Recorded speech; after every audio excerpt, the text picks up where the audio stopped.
안녕하세요. 파락강통에서 재기한 주식쟁이입니다. 오늘은 주가지수나 종목이나 급등하는 모습이 또는 급락하는 모습이 나올 시 이 차트상의 특징에 대해서 살펴보고 그러한 급등과 급락이 끝나는 지점에서 어떤 신호를 읽어야 되는지 거기에 대해서 말씀을 드리도록 하겠습니다.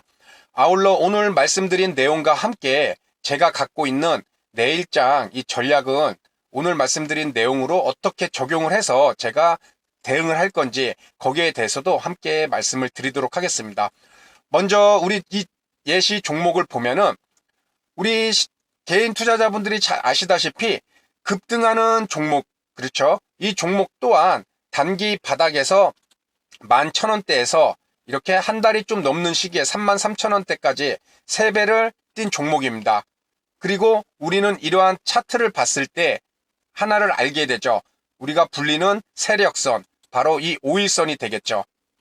이 5일선을 지지하고 깨지 않고 한 방향으로만 계속해서 상승하는 모습을 보여주고 있어서 우리는 이런 급등주에서 5일선을 세력선이라 하고, 이 세력선을 이탈했을 시 단기 매도 관점으로 종목을 접근을 하고 있습니다.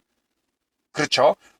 반대로 주가가 상승을 하다가 급락할 시, 아까는 급등할 때는 5일선이 지지선이 됐는데 급락할 시에는 이평선인 이 5일선이 저항 이평선이 돼서 뚫지를 못하고 계속 머리를 맞고 급락하는 이런 모습을 보여주고 있습니다. 그렇기 때문에 우리가 종목이든 주가 지수든 이렇게 급등을 했을 시 하락 신호를 읽는 이평선, 또는 급락했을 시 다시 상승으로 전환하기 위한 이런 5일선의 모습, 이런 모습을 우리가 어떻게 스스로가 읽어내는 것은 매우 중요하리라 생각이 듭니다. 비단 이런 종목에서 뿐만 아니라 이 코스피 차트를 보도록 하겠습니다. 지금 코스피 차트가 급등하던 모습, 작년 9월쯤이었죠. 실제 한 방향으로 계속 상승하는 모습이 나옵니다. 이럴 때 우리가 아까 종목과 마찬가지로 5일선이 지지선이 돼서 깨지 않고 세력선처럼 계속 상승하는 모습을 볼 수가 있죠. 반면에 주가지수가 급락하는 모습이 나올 때, 그렇죠, 이런 위치에서 아까 그 종목과 마찬가지로 이렇게 5일선이 검은색 라인입니다. 이 5일선이 저항선이 돼서 뚫지 못하고 머리를 맞으면 내려오고 머리를 맞으면 내려오고 이런 저항선의 모습을 보여주고 있습니다. 이것은 비단 이 시기뿐만 아니라 주가가 급등하거나 또는 특정 종목이 급등하거나 아니면 급락할 때 이 5일선이라 불리는 이 세력선은 종목뿐만 아니라 주가 지수에서도 이런 모습을 계속해서 보여준다는 것입니다. 그렇기 때문에 우리가 주가 지수든 종목이든 내가 매매를 할 때 전략을 세울 때 과연 급락이 나오는 그런 시기, 그런 종목, 또는 급등이 나오는 종목, 또는 그런 주가지수의 시기, 이런 종목과 주가지수의 반전을 우리가 과거의 차트로부터 어떤 모습이 나오는지 그것을 지켜본다면 분명히 전략을 세워볼 수 있는 그런 기회가 될 것입니다. 최근에 코스닥이든 코스피든 5일선을 맞고 저항이 돼서 계속 하락하는 모습이 나와주고 있죠. 그렇죠. 이런 모습이 나왔을 때 내일장 과연 이 차트만으로 매매 결정을 할 수는 없지만 분명히 이 5일선이 매매의 영향은 분명히 줄 것입니다. 그것은 조금 이따 말씀을 드리도록 하고, 먼저 그렇다면 우리가 지금 급등주 또는 급등장, 급락 종목, 급락장 이런 데서 이 5일선이 어떤 역할을 하는지에 대해서 지금 살펴봤습니다. 주가지수든 종목이든 둘 다 공통적인 모습이 분명히 있었죠. 그것이 지지선과 저항선으로서 시장에서 주요 이평선 중 가장 짧은 5일 이평선이 그러한 역할을 한다는 것이 급등과 급락을 만든다는 것입니다. 그렇다면 그러한 반전 신호를 우리가 어떻게 읽을 수 있는지, 먼저 아까 이 종목을 보도록 하겠습니다. 급등 시기 이 종목에서는 당연히 5일선을 이탈하는 모습이 나오면은, 그리고 5일선을 뚫지 못하고 이런 저항하는 모습이 나오면 일단락 상승이 끝났다고 봐야겠죠. 그렇죠? 반대로 급락하던 시기에서 이 5일선이 저항선이 됐는데 이 저항선이 됐던 5일선을 지지를 하는 이런 위치까지 온다. 그렇다면 1차적으로 하락이 멈춘 지점으로 우리가 5일선을 회복하고 5일선을 돌리는 모습. 그렇죠? 5일선이라는 것은 캔들이 5일이죠. 5개가 이렇게 만들어지고 이 각각의 이 종가들의 합에 대한 5일의 평균이죠. 그러기 위해선 5일선을 하락하는 5일선을 최소 이렇게 하락하는 5일선을 최소 횡보하는 5일선으로 이런 모습을 만들기 위해서는 3일 동안에 최소 양봉의 캔들이 3개 정도 나오거나 아니면 2개 정도 나오더라도 하나는 횡보하는 하락하지 않는 캔들이 나와줘야 이 5일의 평균값을 이렇게 마이너스를 만들지 않는, 다시 말씀드려서 5일선을 하락하는 5일선을 고개를 들게 만드는 그런 이평선을 만들 수 있다는 것입니다. 그렇기 때문에 급락하던 종목이 5일선을 단순히 하나의 캔들로만 이렇게 뚫고 나왔다고 5일선이 하락을 멈췄다는 것이 아닙니다. 여기에서는 이 5일선을 우상향으로 또는 횡보로 돌리기 위해서는 5개의 캔들 중 최소 2개의 양봉 아니면 1개의 떨어지지 않는 보합인 캔들이 나와줘야 이런 위치죠. 이렇게 5일선이 우상향으로 꺾일 때 이런 모습이 나와줘야 가장 짧은 주요 이평선 중 5일선의 고개를 돌리는 그런 모습이 나온다는 것입니다. 그렇게 봤을 때 우리 지금의 코스피 차트를 보도록 하겠습니다. 지금 계속 5일선을 헤딩하고 급락하는 모습이 나왔죠. 5일선까지 키스를 해줘야 어떤 5일선을 뛰어넘고 5일선을 돌리는 그 다음에 캔들들이 나와야 이 5일간의 평균값, 종가의 평균을 양의 숫자로 돌려서 5일선을 돌려놓을 텐데 계속해서 이런 하락이 나오고 있습니다. 그렇죠? 그러면은 여기서 월요일장의 전략을 세울 때 분명히 중요한 것은 미국의 증시도 한번 봐줘야 됩니다. 목요일장 이렇게 9% 하락, 그리고 금요일장 그 목요일의 하락을 다 메우는 갭까지 메우고, 그리고 미국 이 나스닥 지수 또한 5일선을 타고 또 급락이 나오죠. 차트는 참 그래서 재밌는 것 같습니다. 그리고 종가가 5일선과 키스하는 이 위치에서 멈췄습니다.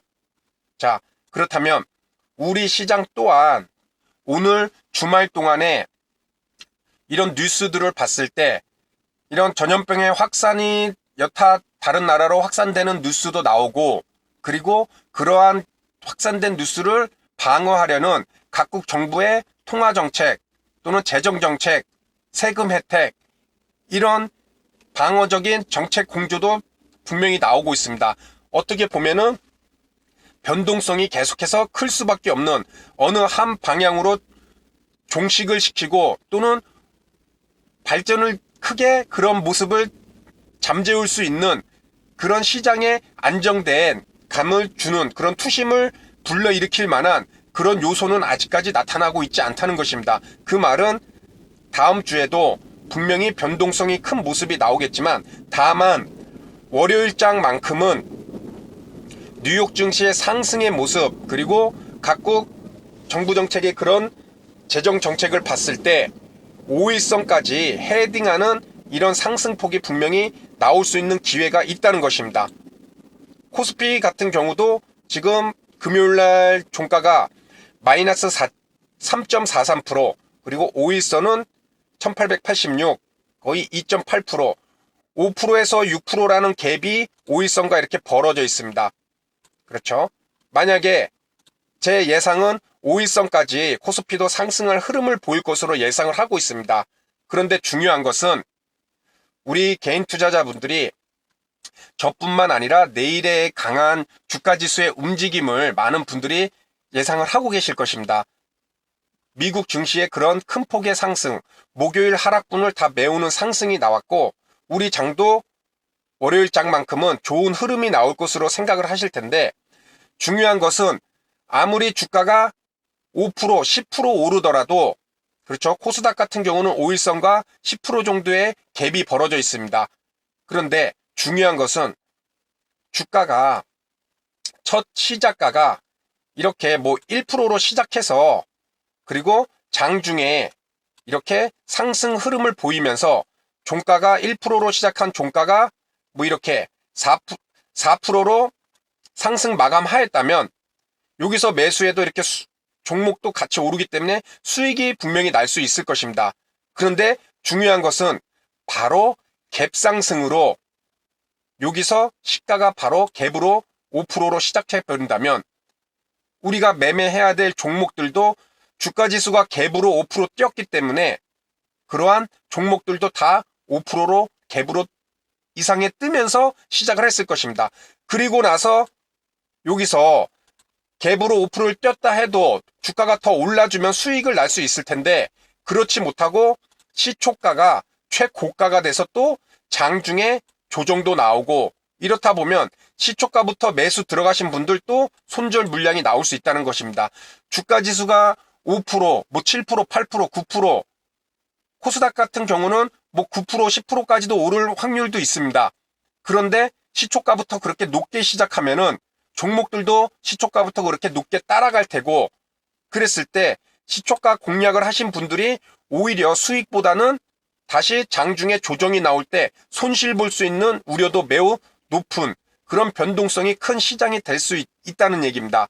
그래서 저 같은 경우도 지금 보유 종목이 이렇게 방어주 성격의 종목들을 이렇게 좀 보유하고 있어서 뭐 게임주나 이런 방어주 성격의 종목들은 내일 시초가 때 갭으로 뜨면은 수익 실현을 할 예정입니다. 그리고 IT나 반도체, 뭐 OLED 이런 경기 민감 그런 주도주들을 좀 매수를 해볼 생각은 있는데 여기서 중요한 것은 방금 말씀드린 대로 시초가부터 갭으로 크게 뜨기 시작하면은 내가 종목을 사더라도 먹을 게 없다는 것입니다. 그렇죠. 시장이 참 잔인한 게 개인들이 수익 낼 수 있는 그런 기회를 좀처럼 쉽게 주지 않다는 것이죠. 지수가 5%, 10% 올라도 그 5%, 10%가 갭으로 시작해버리면 종목들도 그렇게 갭으로 상승했을 테고 내가 매수해도 더 이상 오르지 않는다면 수익으로 연결이 되지가 않는다는 것이죠. 오히려 장중에 조정 나오면 시초가부터 매수했을 시 손실이 날 수 있는 경우도 분명히 생긴다는 것입니다. 자, 그렇다면 이러한 모습을 우리가 예측을 할 수 있고 전략을 짤 때 내가 가진 자금의 시초가에는 뭐 30%만 들어가겠다.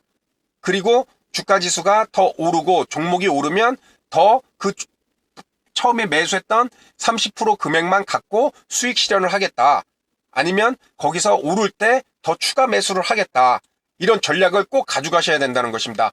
시초가부터 내일 코스피와 코스닥 크게 뛴다고 시초가부터 내 손실 만회하겠다고 뭐 신용 미수까지 써서 몰빵 하다가는 갭상승했던 종목과 갭상승했던 지가지수 이런 걸로 인해서 장중 하락할 시 손실 날 확률도 분명히 높을 내일 그런 시기입니다. 그렇기 때문에 꼭 이런 변동성 장세에서는 내가 가진 자금 베팅 조절이 매우 중요할 것이고 오늘 말씀드린 이 내용을 다시 한번 요약하면은 급등하는 종목 또는 급등하는 주가지수 급락하는 주가지수 또는 급락하는 종목 그것에 반전을 시키는 그 신호는 5일 이평선 이것이 계속해서 타고 가다가 또는 타고 지지를 하다가 오르거나 또는 저항이 돼서 급락하거나 이랬을 때 이 5일 이평선을 우상향으로 아니면 횡보하는 수준까지 도달시키는 움직임이 분명히 나와줘야 일단 우리가 한 번은 단기 바닥으로 우리가 예상을 할 수 있다는 예측을 하고 매매를 하실 수 있다는 것입니다. 지금 같은 경우는 5일선이 계속해서 꺾여 있는 상황입니다. 내일 5일선까지 지수가 상승하더라도 캔들이 하나의 양봉만으로는 부족하다는 것입니다. 그렇죠.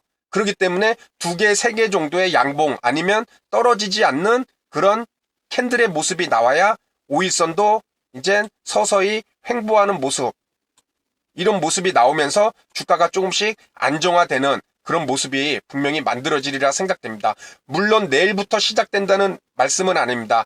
오늘 말씀드린 내용을 우리 선생님들이 잘 알고 계셨다가 그러한 과거의 차트로부터 5일선이 어떻게 우하향에서 고개를 돌리는 그런 캔들의 모습이 나오는지, 이러한 것들이 몇 개가 나왔을 때 5일선이 최소 횡보로 돌아가는지, 이랬을 때 단기 바닥으로 우리가 생각해 볼 확률적으로 높은 그런 모습이라는 것입니다. 그래서 일단 5일선을 돌리는 모습이 나와줘야 된다.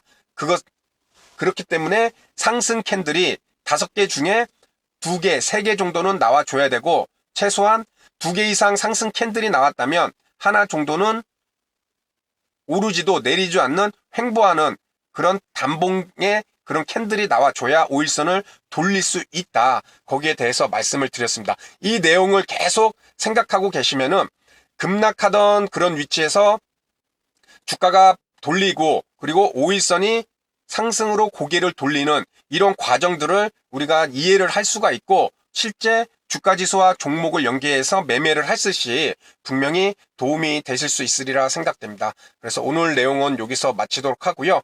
다음 시간에도 좋은 내용으로 인사를 드리도록 하겠습니다. 감사합니다.